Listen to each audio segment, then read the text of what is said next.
확인하는 시간입니다. 저도 지난 주간에 계엄이 선포되고 또 얼마 후에 그게 또 해제가 되고 이런 상황들을 보면서 더 우리 한국 교회가 깨어있는 그런 기회가 되고 더 기도하는 하나님의 사인이다, 그런 생각을 갖는 그런 교회였는데, 어쨌든 하나님이 가장 적절하게 좋은 결론들과 전화위복의 그런 축복을 주시는 은혜를 바라보면서 기도하면서 인도받는 우리 교회와 우리 성도들이 되어야 되겠습니다. 여러분, 성경이 가르치는 참된 신앙이 어떤 걸까요? 종교인들은 외적인 거, 눈에 보이는 거를 굉장히 중시합니다. 이렇게 해야 된다, 저렇게 해야 된다, 그렇게 하면 안 된다, 그렇게 이야기를 하므로 외적인, 어쨌든 간에 남에게 모범적이고 남에게 잘 보여야 되고 남에게 인정받는 이런 쪽의 신앙을 강조하는 신앙이 있는데, 그게 누구냐? 이 바리새인들입니다.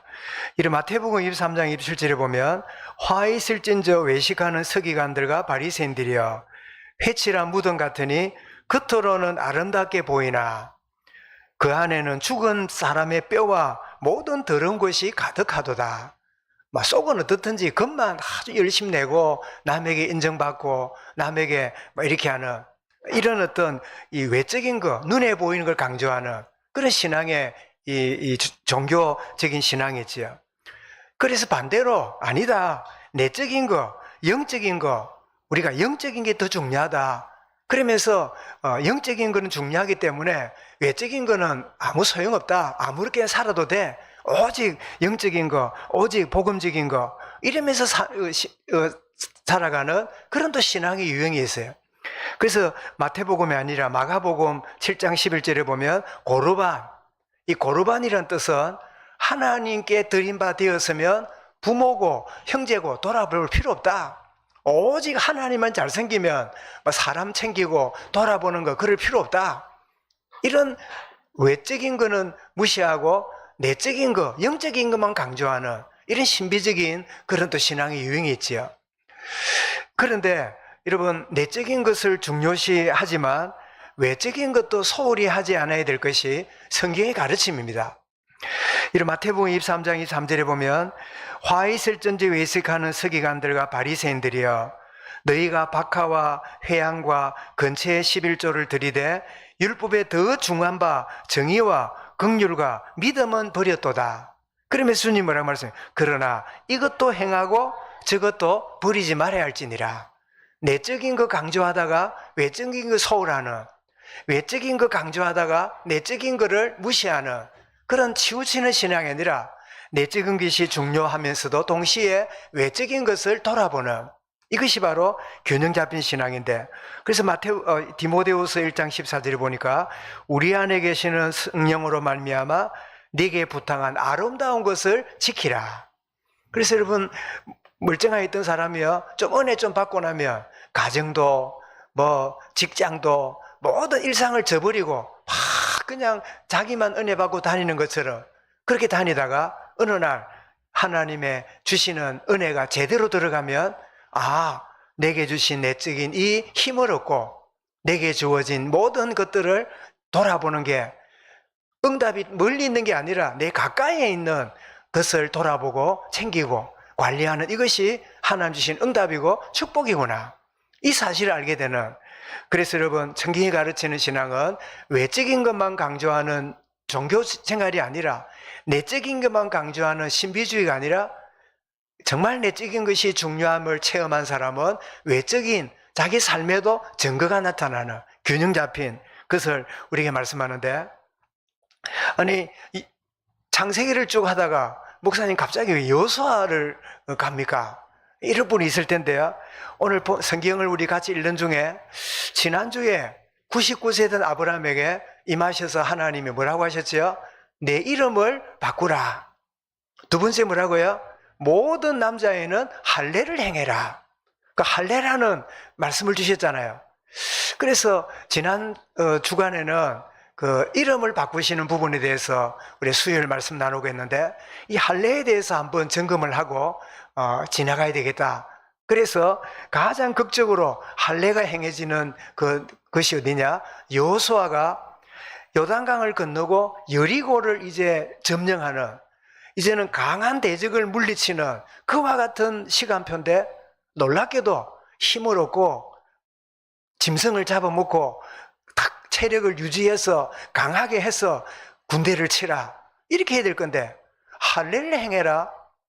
그래서 할례를 어떻게 하느냐, 지금은 칼이 있지만 그때는 칼이 없으니까 부싯돌을 가지고 칼을 만들었어요. 그게 우리 주보에 나와 있는 바로 이면입니다. 이제 이 돌을 깎아가지고 좁비다기 해서는 표피를 자르는.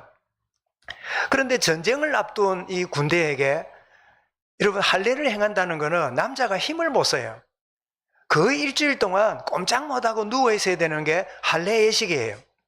그래서 여러분, 우리 할례니까 조금 어색한데 이게 우리나라에 어떤 걸로 이게 됩니까? 아이들 복용수술로 연결되지요. 단순히 생리적인 걸로. 여기 할례는 생리적인 부분이 아니라 영적인 것을 담고 있는 걸 할례라고 말하고 있는데, 전쟁을 앞두고 있는데 할례를 행하면 완전히 꼼짝 못하고 나을 때까지 기다려야 되는데 이게 말이 안 되잖아요. 그래서 이 명령을 받았을 때 백성들의 그 마음을 표현했는데요, 이런 표현이 아닐까 한번 보겠습니다. 전쟁 앞둔 군대들을 향해서 한번 보시기 바랍니다. 어떤 표정일까요? 할렐루야입니까? 아멘입니까? 하나님 왜 이럽니까? 전쟁을 앞뒀는데, 아니 남자들의 할례를 행하면 꼼짝 못하고 힘이 없는데 어떻게 하는 말입니까? 저는 이 그림이 아니고 사진 같아요. 사진 같은데 이 표현이 내하고 안 맞는 말씀을 받는 우리의 내면의 모습 같아요. 황당해요. 내하고 안 맞아. 나하고는 전혀 딴판이라. 왜 이런데요? 이럴 수가. 이런 표정을 하는 게 아닌가 싶은데, 그래서 제일 먼저 할례를 행하는 이유가 뭔가를 생각해 보면요, 여러분, 애굽으로 향하던 모세가 출애굽시켜야 될 강한 상명을 가지고 애굽으로 가고 있는데 하나님이 갑자기 모세를 죽이려고 하셨어요. 그때 이 아내 시보라가 뭘 의미하는 걸 알고 아들 2명 있잖아요. 모세 아들 누구지요? 므낫세와 에브라임이잖아요. 그 2명의 아들의 양피를 잘라내는 할례를 행합니다. 그러면서 이 시보라가 뭐라냐, 이제는 당신이 나의 피남편이라. 모세는 어린 시절에 애굽에서 태어났기 때문에 그 집안에서 할례를 받은 사람이에요. 근데 2 아들은 할례 받지 못한 그런 가운데 있는데 할례를 행하는 것을 출애굽기 4장에서 보게 됩니다. 이 할례를 행해야 될 이유를 오늘 4절에 말씀하기를, 자, 할례 받은 자들이 출애굽하고 나서 광야에서 다 죽었잖아요. 40년 동안. 그런데 광야에서 태어난 사람들이 있었지요. 광야에 태어난 남자아이들이 할례를 전혀 받지 못했단 말이에요. 그래서 광야에 태어난 남자아이들이 할례를 받지 못했기 때문에 이제는 그 할례를 행해라는 거예요. 그 할례도 언제 말이죠? 적군이 앞에 있는데, 강한 적군 앞에 힘을 얻고 체력을 유지해야 되는데 전혀 힘을 못 쓰는 할례를 행했으니까 말도 안 되잖아요. 여러분, 이 전쟁은 너희가 힘내서 하는 전쟁이 아니라 내가 이 전쟁을 이기게 하겠다, 그런 약속인 거지요. 여러분, 혹시 여러분 가운데 도무지 감당하기 어렵고 도무지 이해가 안 되는 상황이 벌어지고 생각지도 않는 일이 계속적으로 힘들어 있다고 할 때는요, 절망이 아니라, 그러면 내 힘이 아니라 하나님이 하시겠다는 뜻이네. 나의 것이 아니라 주님이 직접 하시겠다는 뜻이네. 이렇게 깨달아지면 그게 바로 신앙의 고백이에요. 내가 이리 봐도 저리 봐도 이렇게 답답하고, 왜 이렇게 상황이 안 열리고 변화되지 않고 어떻게 이럴 수 있을까? 하나님 왜 이럽니까가 아니라, 하나님 아무리 봐도 나로 인하여 되지 않는다면 하나님이 이 모든 걸 해결하시는 계획이 있으시군요. 주님께 온전히 맡깁니다. 그런 고백할 수 있겠지요. 어쨌든 할례를 행하는 이유는 하나님이 일을 우선하기 전에 거룩을 하나님이 중요시하는, 그래서 하나님은 자기 백성과 언약으로 맺어진 관계임을 할례를 통해서 이렇게 알려주시는 거지요. 아, 우리 모두는 하나님으로부터 부름받은 언약의 백성이구나. 그래서 창세기 17장 10절에 뭐랬습니까? 너희 중 남자는 다 할례를 받으라. 이것이 나와 너희와 너희 후손 사이에 지킬 내 언약이니라. 그러면 여러분 창세기 이후에 여호수아서는 몇 년 됩니까? 여러분 모세가 아브라함이 4대 동안 그 광야 애굽에 가서 종살이 한다 했잖아요. 그 400년 종살이를 하고 또 광야 40년 지났으니까 적어도 500년 전에 이 아브라함에게 주신 약속이 500년 후에 여호수아 군대에게 실현되고 있는 거예요. 무슨 말 이해가 되시지요? 아브라함에게 주신 그 약속이 모든 남자는 할례를 다 받아라. 그 말씀이 500년 후에 여호수아 군대에게 지금 실천되고 있다는 말이에요. 그래서 하나님의 언약은 변함이 없는 거지요. 그래서 하나님의 언약의 백성이다 하는 것을 몸에다가 흔적을 남기는. 그래서 할례를 받았는데 어떤 결과가 왔냐? 자, 할례 받은 백성들이 처소에서 낫기를 기다립니다. 적어도 한 일주일 동안 있어야 되겠죠. 자, 여러분 한번 생각해 보십시오. 자, 요단강을 건넜는데 요단강을 건너왔다 소리 듣고 여리고 안에 있는 백성들이 어떤 상태입니까? 여러분 1절에 뭐래 그랬죠? 요단 서쪽의 아모리 사람의 모든 왕들과 해변에 가나안 사람의 모든 왕들이 여호와께서 요단물을 이스라엘 자손들 앞에서 말리시고 우리를 건너게 하셨음을 듣고 뭐랬습니까? 마음이 녹았고 이스라엘 자손들 때문에 정신을 얻었다고요? 잃었도다. 마음이 녹았고 정신을 잃었어요. 그런데 쳐들어오지 않고 이스라엘 백성들이 끙끙거리고 있는 소리가 나네요. 정탐을 보내놓으니까 무슨 일이 벌어졌어요? 모든 남자가 할례를 받아가지고 꼼짝 못하고 들어앉아 있는 거야. 이 소문을 들었을 때 여리고에 있는 가나안에 있는 군대가 힘이 났겠지요. 그죠?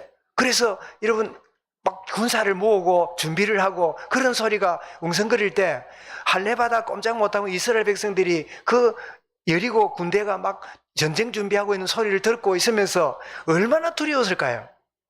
얼마나 여러분 마음이 쫄였을까요? 그죠? 저 군대는 준비하고 있다는데 우리는 꼼짝 못하고 낫기를 기다려야 되니까 얼마나 답답한 일입니까? 우리가 살아가면서 그런 경험을 하지요. 다 이때쯤 일이 돼야 되는데 그때쯤 해결돼야 되는데 해결되는 게 아니라 또 다른 문제 생겨. 아니 이게 끝난 줄 알았더니 또 저 문제가 생겨. 막 두려움이 찾아오는 이런 상황이지요. 그런데 놀랍게도 이 할례를 행한 다음에 하나님 뭐라고 그러시냐? 9절에 말씀합니다. 왜 할례를 행했느냐? 그 이유를 9절에서 어떻게 합니까? 여호와께서 여호수아에게 이르시되 내가 오늘 애굽의 수치를 너희에게 떠나가게 하였다. 애굽의 모든 수치가 할례를 통해서 떠나갔다는 거예요. 애굽의 수치가 다 떠나갔다. 애굽의 수치가 떠나가는, 그래서 애굽의 수치가 떠나갔다 혹은 굴러갔다. 그래서 그 지역 이름을 뭐라냐? 굴러갔다는 뜻으로 길갈이라 지었어요. 모든 허물과 모든 수치가 이 할례 의식을 통해서 다 끝나는. 그래서 그 다음날 그달 14일에 여리고 평지에서 유월절을 지키는, 이스라엘 백성이 유월절을 언제 지켰지요? 애굽에 빠져나올 때 유월절 그 절기를 지켰잖아요. 그리고는 가나안에 들어와서 유월절을 지키는데 유월절 전에 뭘 행했다고요? 할례를 행하는, 모든 죄와 수치를 제거하는. 그래서 여러분 우리 성찬식 때 우리가 주의 떡과 잔을 받을 때 성경이 뭐라고요? 자기를 돌아보고 자기의 모든 죄를 회개하고 이 떡과 잔을 받을지니라, 이런 말씀이 나오잖아요. 그 할례는 뭐지요? 모든 수치와 모든 죄악과 모든 허물을 없애시는 그 하나님의 계획이 있음을 이렇게 할례를 통해서 알려주고 계시는 거지요. 그래서 할례는 애굽의 수치, 광야의 불신앙, 실패에 대한 두려움, 모든 걸림돌을 제거시키시는, 우리가 여리고를 무너뜨릴 수 있을까? 우리가 가나안을 이길 수 있을까? 그 두려움까지 다 제거시키는, 그것이 바로 할례라는 거예요. 그런데 오늘 말씀의 제목을 육체의 할례와 마음의 할례 그랬지요. 두 가지 할례가 있는데 육체적 할례가 있고 마음의 할례가 있습니다. 자, 육체의 할례를 누가 받습니까? 유대인들이 받지요. 난지 8일 만에 다 받잖아요. 그래서 유대인들은 몸에 할례를 받은 것 때문에 선민사상을 가지고 자기들은 할례 받은 백성이라고 굉장히 자부심을 갖고 살았어요. 이거는 또 뭐가 같느냐니까 요즘 그런 게 별로 없는데 제가 어린 시절에 많이 듣고 자란 그 교회 안에서 들은 이야기가 뭐냐? 나는 모태신앙이래요. 나는 모태신앙이라고. 이러면서 은근히 모태신앙을 자랑하는 그런 것들을 이렇게 많이 보고 자랐어요. 그러고 보니까 저도 4대째 믿는 가정에 자랐으니까 저도 모태신앙이잖아요. 내가 말은 별로 안 한 것 같은데 모태신앙이라. 말은 잘 안 했지만 자부심은 있었어요. 아, 내가 참 저 이상한 절간이나 제사 지내는 그런 집안이 아니라 대대로 예수 믿는 집안에 내가 태어난 거 참 하나님의 천에 하나 만에 하나 택해서 구원받았구나. 이런 자부심도 있었어요. 유대인들은 거기에 곱하기 100이라 굉장히 자부심을 가지고 육체를 자랑했어요. 반대로 할례 받지 못한 이방인들을 어떻게 취급했어요? 개 취급했어요. 짐승처럼 생각했어요. 여러분 지금도 미국에 가보면 정통 유대인들은 아주 까만 동그란 모자를 딱 쓰고 있고 어디 이렇게 줄을 서거나 하면요, 줄을 서면 이렇게 반드시 서야 되잖아요. 그럼 이 사람들은 서 있는 줄에서 옆으로 빠져 있어. 빠져가지고 차례가 되면요 이렇게 가요. 이상하다. 저 친구들은 왜 사람들 서는 자리에 안 들어오고 옆에 서가지고요 그 줄을 맞춰가 가요. 왜 그런 줄 압니까? 이 줄은 무슨 줄이에요? 이는 짐승줄이라. 저거는 뭐예요? 지는 사람이래. 그 짐승줄에 내가 설 수 없다는 거예요. 강아지들이 서 있는 소가 서가는 거기에 사람이 내가 끼어들어갈 수 없어서 옆에 서서 따라간다는 거예요. 지금도 그러고 살아요. 할례 받은 거 엄청난 자랑이에요. 육체에 할례 받은 거를 굉장히 택한 백성이라고 자부심을 가졌어요. 갈라디아 6장 13절에도 보면 육체를 자랑하고 할례 받은 육체를 자랑하고 이런 표현이 나오지요. 여러분 예수님도 받았고 바울도 할례를 받았음을 언약의 백성임을 보여줍니다. 그런데 성경은 몸에 할례 받은 거를 자랑하지 말아라. 마음의 할례를 받아야 된다. 마음의 할례를 받지 못하고 몸의 할례만을 주장한다면 그것은 하나님 원하는 게 아니다 하는 사실이 놀랍게도 신약 이전에 구약에도 나와요. 여러분 신명기 10장 16절을 보시면 그러므로 너희는 마음의 할례를 행하고 다시는 목을 곧게 하지 말라. 몸의 할례를 받았다고 자랑하냐? 마음의 할례를 받아야 된다. 이렇게 말씀하는 거예요. 사도행전 7장 51절도 스데반이 유대인들을 향해 하는 말씀입니다. 뭐라 그러냐? 목이 곧고 마음과 기의 할례를 받지 못한 자들아, 너희도 너희 조상과 같이 항상 성령을 거스리는도다. 이렇게 몸에 육체의 할례를 가진 그들에게 마음에 기의 할례를 받지 못한 그것에 대해서 지적하는 게 나옵니다. 다시 신명기 30장 6절을 보면 내 하나님 여호와께서 내 마음과 내 자손의 마음의 할례를 베푸사 너로 마음과 뜻을 다하여 주 너희 하나님을 사랑하는. 그래서 구약에도 보면 할례를 행하게 하지만 마음의 할례가 있지 않으면 안 된다. 그 이야기를 하시는 거죠. 바울도 이 사실을 강조합니다. 로마서 2장 28절 29절에 보면 무릇 표면적 유대인이 유대인이 아니요 표면적 육신의 할례가 할례가 아니라 오직 이면적 유대인이 유대인이며 할례는 마음에 할지니 영에 있고 조문에 있지 아니한 것이라. 자, 바울도 할례 받은 사람입니다. 그거 자랑하면서 예수를 핍박하고 교회를 핍박하는 그런 인생 살았어요. 그러다가 주님을 만난 다음에 거듭남을 체험하고 나서는 마음의 할례를 받았어요. 그리고는 그 유대인들을 향하여 바리새인을 향하여 육체의 할례가 중요한 게 아니다. 마음의 할례를 받아야 된다.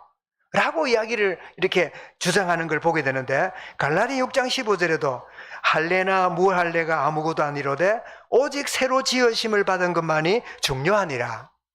에레미야 4장 4절에도 이렇게 말씀합니다. 너희는 스스로 할례를 행하여 너희 마음 가죽을 베고 나 여호와께 속하라. 육체의 가죽만 베는 할례 아니고 마음의 가죽을 베고 하나님께 속해라. 이렇게 말하므로 하나님 말씀하는 할례는 몸의 할례뿐 아니라 마음의 할례를 우리에게 말씀하고 있는 그것을 보게 되는데, 그래서 마음의 할례가 무슨 뜻일까요? 아니, 몸의 할례를 아브라함에게 여호수아가 하고 있는데, 그런데 마음의 할례는 뭘까? 이 뜻이 뭘까요? 성령과 말씀으로 속 사람이 거듭나는 걸 의미하는 거예요. 이건 좀 구체적으로 표현하면, 한번 여러분 천주교하고 개신교하고 많은 차이가 있지만 세례에 있어서도 차이가 납니다. 천주교에서는 이렇게 말합니다. 세례받으면 구원받는다고 말합니다. 세례받으면 구원받아요. 근데 개신교에서는 세례받았다고 구원받는 게 아니라고 말해요. 오늘 그러면 세례를 왜 받습니까? 세례를 받는 거는 불세례를 먼저 받아서 예수 믿기 때문에 그 표로 뭘 받아요? 세례를 받는 거예요. 이해가 되지요? 내가 거듭난 것을, 내가 주님을 믿고 예수를 믿고 내가 구원받은 하나님 백성이 되었다.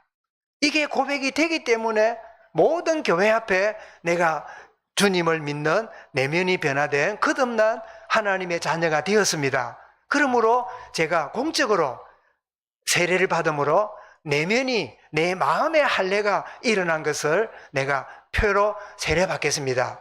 요게 우리 개신교의 세례의 표현이에요. 이해가 되시죠?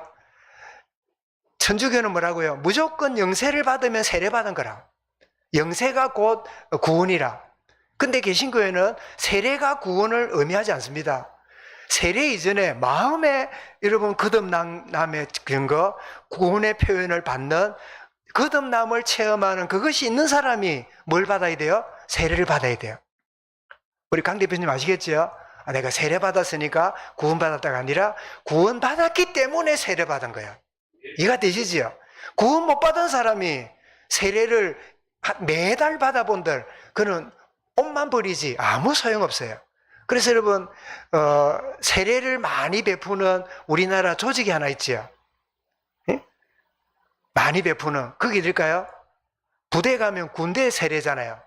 군목이 막 이렇게 세례 교육을 시켜가지고 세례를 베푸는데 거기 보면 수백 명, 수천 명이 연병장에 꽉 모여있고 그 수천 명이 세례받는다 앉아있으면요 그 지역의 목사님 초청해가지고 세례를 가운을 입고 세례를 베푸는 그런 일이 벌어져요. 그래서 여러분 우리 여기 진해도 해군 도시고 한데 뭐 해군들이 다 여기 사는 건 아니지만 제대해가지고 내가 부대에서 세례받고 내가 예수 믿기 때문에 교회 등록합니다. 그런 사람 많이 봤습니까? 저는 별로 거의 못 봤어요. 저 60년 이상 신앙생활 했는데 군대에서 세례받았기 때문에 내가 교회에 옵니다. 이런 사람 거의 못 봤어요. 장로님 좀 보셨습니까? 그런 거. 거의 못 보셨지요? 그러면 군대에서 무슨 세례라 그럽니까? 합동 세례식. 막 수백 명, 수천 명을 이렇게 세례를 준단 말이에요. 그래서 아니 진짜 예수 믿고 이 군인이 거듭났고 진짜 하나님의 성령이 그 마음에 있다는 증거를 확인하고 그런 다음에 숫자가 작아도 세례를 주지. 왜 이렇게 확인도 안 하고 무조건 세례교육 한 3번 받으면 막 세례를 주고 빵을 주고 뭐 이렇게 하냐? 우리 조카 하나가 군목으로 이제 그 소령으로 있는 친구가 우리 조카 사이가 하나 있는데 제가 물었어요. 이 모모인데 이서방 그 군대에서 이 합동 세례 주는 거 그거 받고 교회 오는 애들 한 번도 못 봤다.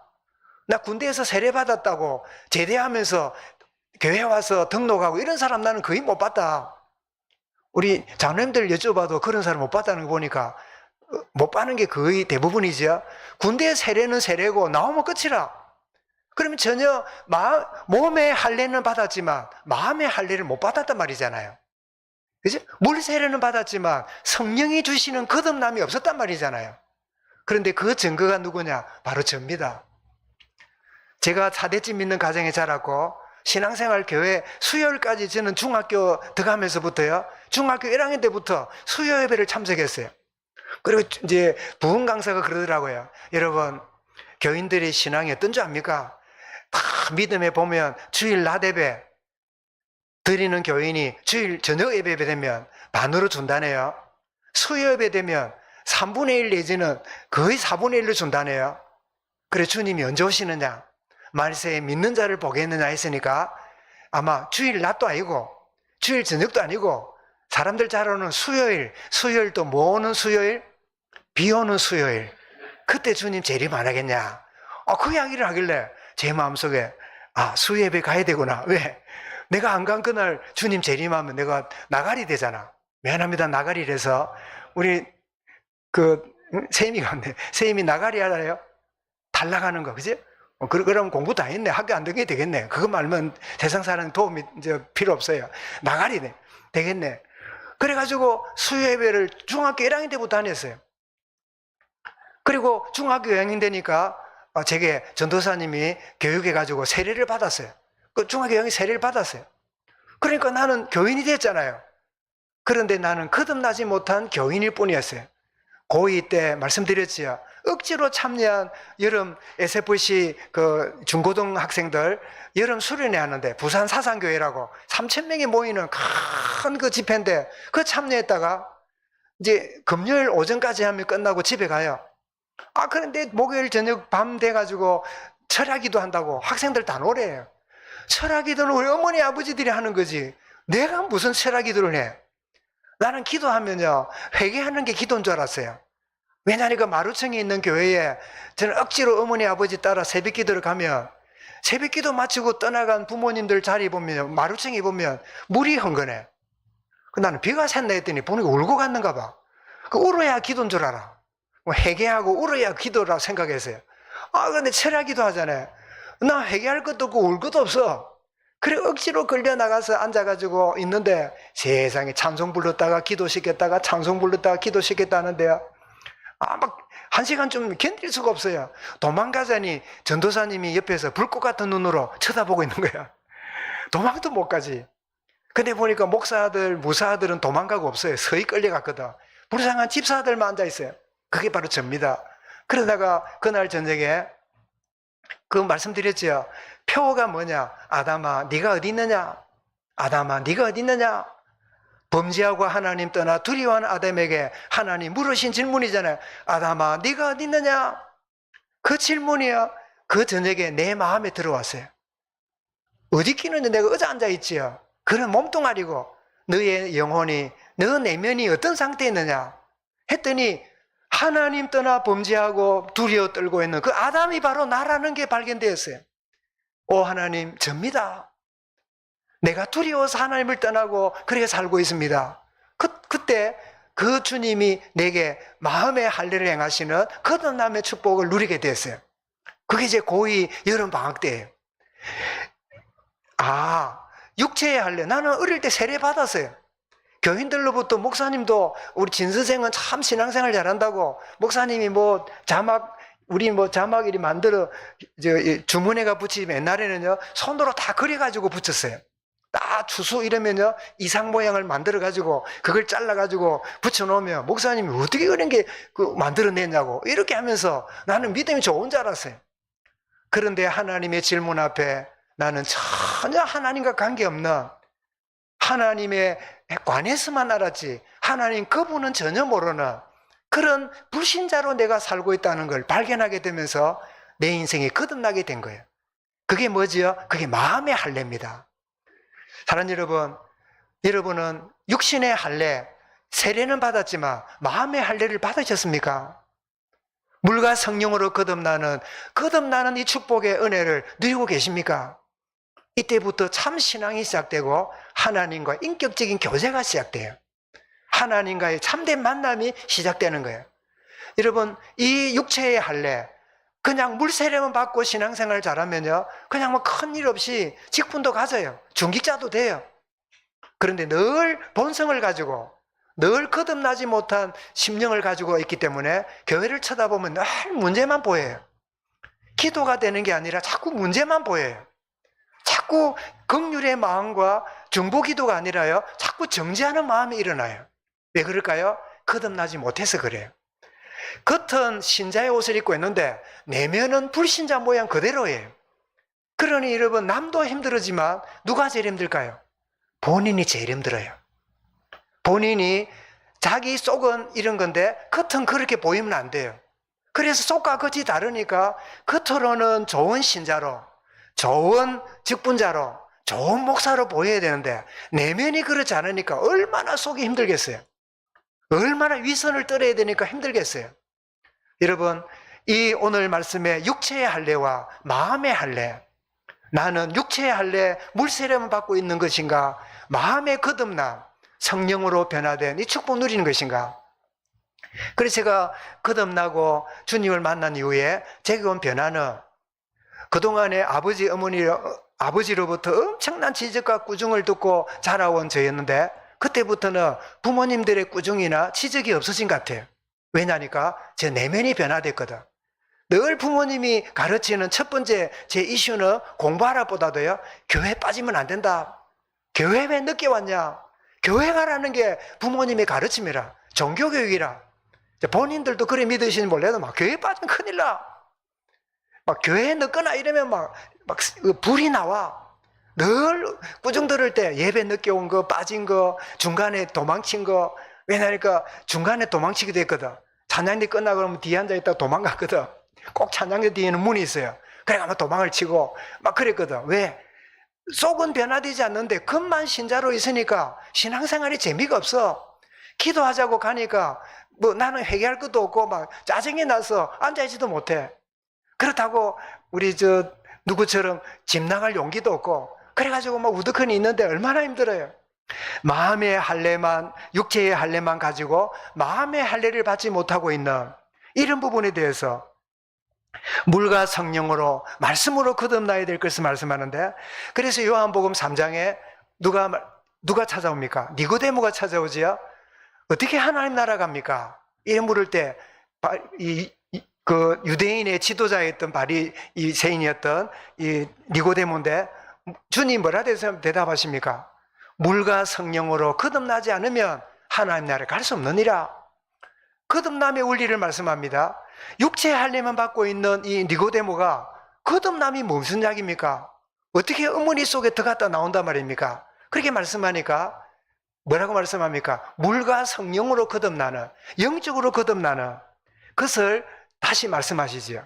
이런 베드로도 이렇게 말씀합니다. 베드로전서 1장 23절에서 너희가 거듭난 것은 썩어질 씨로 된 것이 아니요 썩지 아니할 것으로 된 것이니 살아있고 항상 있는 하나님의 말씀으로 되었느니라. 여러분, 하나님 말씀이 성령으로 우리에게 역사할 때 우리가 거듭나게 되는 축복 누립니다. 그래서 제가 거듭나고 주님을 인격적으로 만난 이후에 제게 온 변화를 체험하면서 자녀 교육이 이거다. 우리 자녀가 어릴 때는 이렇게 교회 가야 된다, 성경 읽어라, 기도해야 된다, 이렇게 조금 이렇게 강요되는 신앙을 하다가 어느 순간에 본인이 주님을 만나고 거듭나면 자녀 교육 끝이다. 더 이상 말할 거 없다. 무슨 진로를 할 거냐, 무슨 과를 갈 거냐, 뭐 할 거냐, 그냥 둬도 된다. 진짜 주님이 그의 인생을 책임지기 때문에 하나님의 성령에 인도받는 자가 되었다면 자녀 교육은 그 뒤로 아무 소리 안 해도 둬도 된다. 그런데 나이가 들어도 그게 그렇게 되기까지는 뭐 해야 돼요? 몽학 선생 역할을 해줘야 돼요. 교회 가야 된다, 기도해라, 이러면 안 된다 하고 도와줘야 돼요. 그런데 거듭나고 주님 만났다면 그냥 두면 돼요. 하나님의 성령이 그 마음과 생각을 주관하시기 때문에 진짜 영적 생활이 시작되거든요. 이런 결론입니다. 나는 지금 어떤 할례를 받고 있습니까? 어떤 할례를 받았습니까? 육체의 할례, 종교 생활에 머물고 있지 않습니까? 그래서 바울은 에베소 4장 22절에 우리 성경에 읽어보겠습니다. 시작.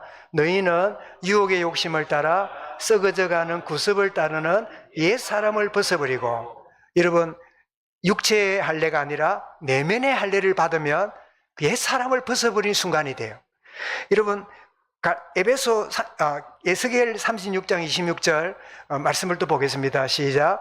또 새 영을 너희에게 주고 새 마음을 너희에게 주되 너희 육신에서 굳은 마음을 제거하고 부드러운 마음을 주시어. 이게 굳은 마음 제거하고 부드러운 마음 주는 게 뭐죠? 이게 바로 마음의 할례의 결과입니다.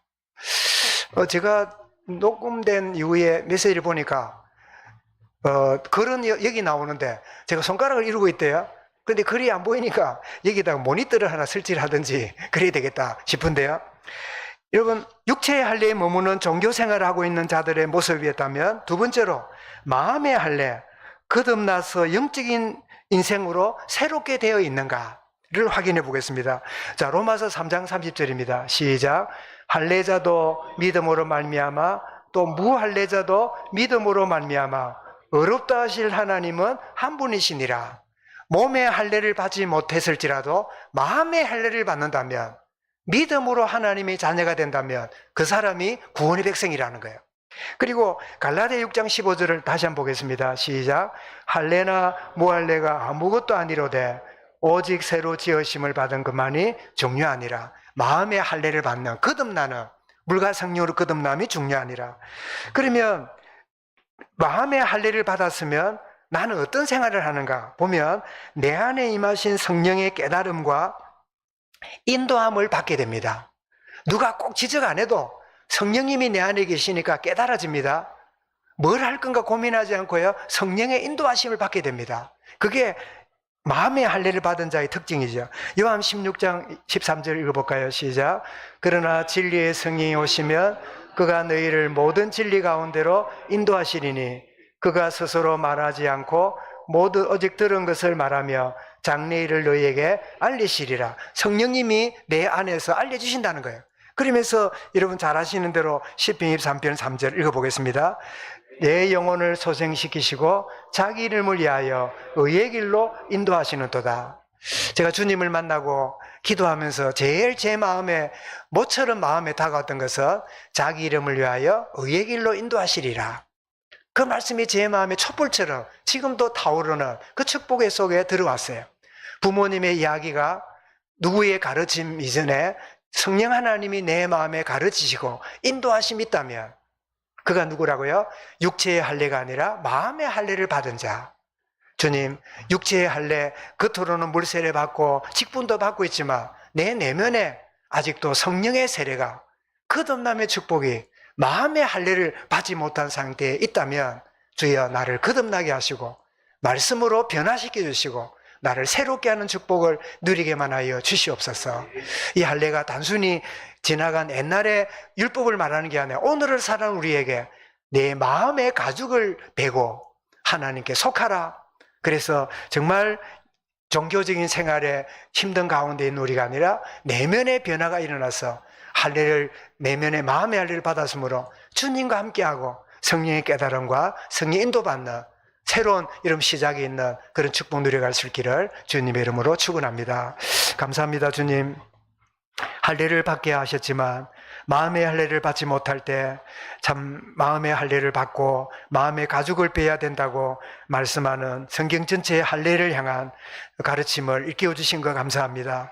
종교생활로 힘들어하는 인생이 아니라 내면의 변화가 일어나고 마음의 할례가 일어나고 물과 성령으로 거듭나며 말씀의 가르침 가운데, 그래서 하나님의 온전한 가르침과 인도하심과 연합된 가운데 승리하게 하셔서 주님과의 참된 관계가 우리 일상과 모든 삶에도 증거와 열매로 드러나는 축복을 누려가도록 온 교회를 붙잡으시고 특별히 자녀들에게 참 마음의 할례를 받으며 내면의 변화가 일어나는 거듭남의 축복이 저들의 인생에게 속히 임하게 하시고 지금 임하게 하시고 은혜를 다하여 주시옵소서. 주 예수 그리스도 이름으로 기도드리옵나이다. 아멘.